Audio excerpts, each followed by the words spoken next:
Për të gjithë shqiptarët që udhëtojnë shpesh në Maqedoninë e Veriut për arsye pune apo të tjera, do të paguajnë më pak për sigurimin e makinës së tyre.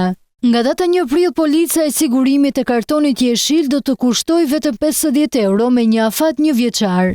Nga ulja e çmimit të sigurimit do të përfitojnë edhe ata që udhëtojnë më radh apo me afate kohore më të reduktuara. 15 euro për 15 ditë qëndrimi në vendin fqinj do të jetë edhe çmimi alternativ për ata që nuk kanë në plan që të kalojnë kufirin për më tepër ditë.